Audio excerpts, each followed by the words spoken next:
Well, good morning, good people.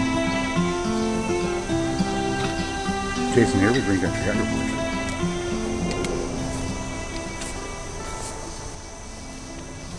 Oh, we just had a little bit of rain, but not much last night.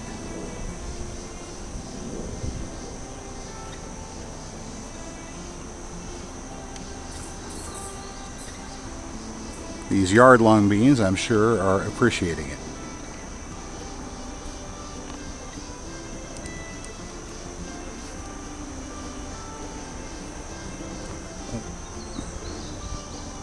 Where are you going? Where are you going? Huh? Don't go that way. Here, go this way. Go. No. You're not listening to me. Go this way. There you go. Okay. No. Really? Here. See, it's easy. It's easy. Come up this way. There you go. There you go. Now see, now you can come up this way. There you go. See, you can be taught.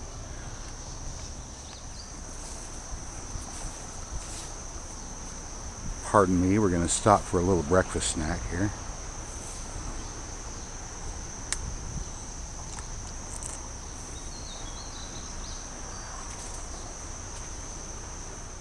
Hibiscus syriacus, Rose of Sharon. Beautiful flowers, edible. Eat one, leave one. So I'm trying to be quiet coming up on the pond, but those little mosquitofish, if they catch sight of a shadow, they're gone. Very, very skittish little fellows.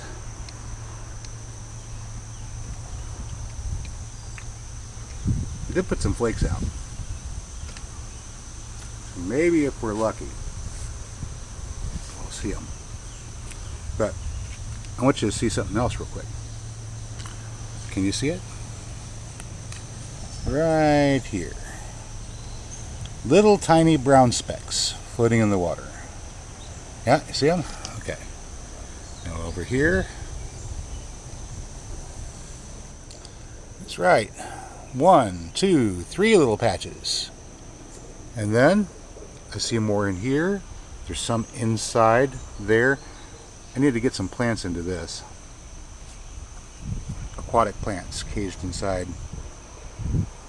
Place for tiny fish to hide.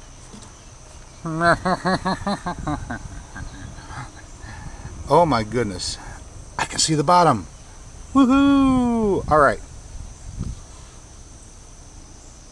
So I was thinking about doing a talk on natural aquatic systems and keeping them clean and algae free, even if they are going to be stationary and highly reflective otherwise. Of course, duckweed, you're not going to be able to use that in Washington, but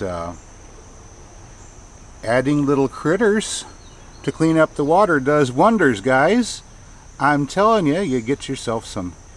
It probably need some grass carp, really. About $1,000 worth of grass carp, and spend some time and effort making habitat for them. What I would do, oh my goodness, I guess we're going to make this a talk about what we would do to improve the reflecting pool at Washington, D.C., short of treating it like a swimming pool, because it's not a swimming pool, it's a natural waterway, or it's tied to a natural waterway, so it's going to have bacteria, and it's going to have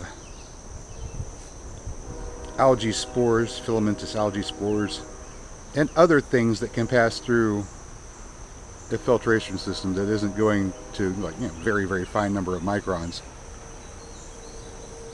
because that's Potomac River water that they're using. It's a broad surface area with nothing to shelter it, so it evaporates a lot. And because of that, well, you just have to keep on replacing the water. Whenever water sits still, it begins to stratify. Whenever it stratifies, we can have blooms of filamentous algae. Now, the easiest way to stop that is to keep the water moving. Water's constantly moving, it never stratifies, algae never blooms, problem solved. But then you wouldn't have a reflecting pool, right? Other way to do it, stop the algae from getting enough sunlight so it can photosynthesize. Duckweed accomplishes that quite well. It shades out large portions of the pond, provides food for some of the fish here too, and, well, stops algae from growing. Also, whenever the duckweed respires, it releases oxygen, so it's an oxygenating plant. Competition. Willow tree. See, this one, it's not in the water, but its roots are. So it's tapping into deposits of organic matter whenever the roots can reach it. And of course, we've got free-floating roots in the water that are just constantly absorbing whatever nutrients they can. The willow tree loves it, and it cleans the water. Small critters. These little piles of eggs are from amphibians, frogs. I don't know what species. But somebody last night decided that they were going to lay a bunch of eggs and then skedaddle. I'll tell you what, absent parents. We got folks growing up in homes without fathers, that's bad enough. Poor amphibians. The fatherless frogs, they're motherless too. They're just completely abandoned by their parents and left to grow up on their own. And somehow, they still manage to do it. Perhaps we can find strength in these events in our lives, should they happen to us, and not flounder like fatherless frogs. I don't know, that's probably not a good bit. Let's not use it.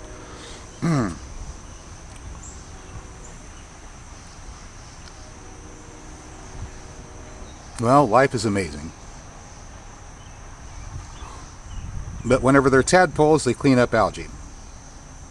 And then they become frogs and they go off and they hunt insects, which makes them useful, and, well, useful. So, froggies galore, we're happy to have them. And of course, if they can breed in the pond, it means that you've got good, clean, healthy water. So, again, we're glad to have some frogs. Of course, our mosquitofish will eat frog eggs. So, we're back to, let's see if we can get some more aquatic plants in here. Yep. I've got some, oh, this is going to be fun. It's not going to be here for another couple of days, but I've got some water hyacinth that we'll get in here too. I'll just have a few water hyacinth floating around. And whenever they get to be too many, the glory of the water hyacinth is like the glory of the duckweed. You can scoop it out and you can put it out as a fresh green mulch. Of course it dies, and then it feeds your plants.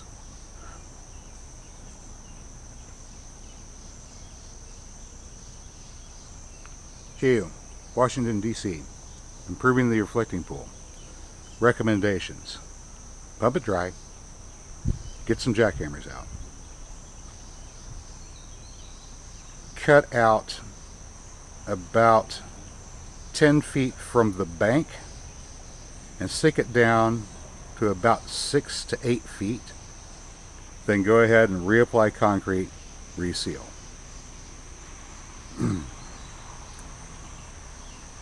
Plant willow trees spaced along the bank with their trailing roots into the system, into the basin.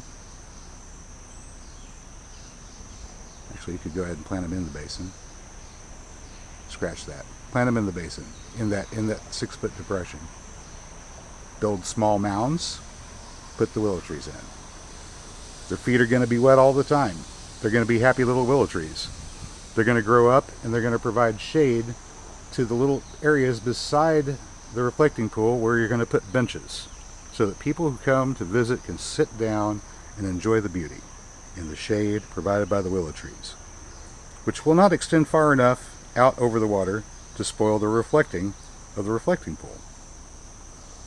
But it will make it a lot more comfortable for people who are visiting. And it's a nice aesthetic. Next, you're going to bring in, as I said, about $1,000 worth of grass carp. That's about 40 to 50 of them, guys. It's not a lot. And you're going to release them into that waterway.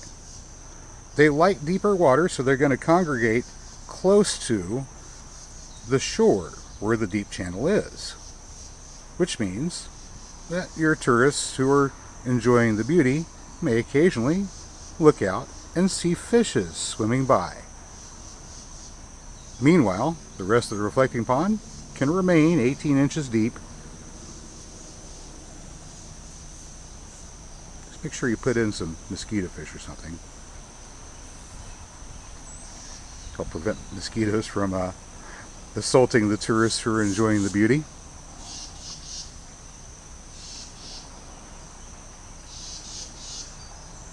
That's about it. Keep on doing everything else that you're doing.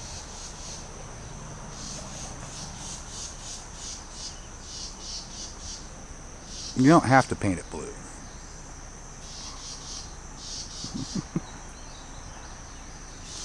Well, good people,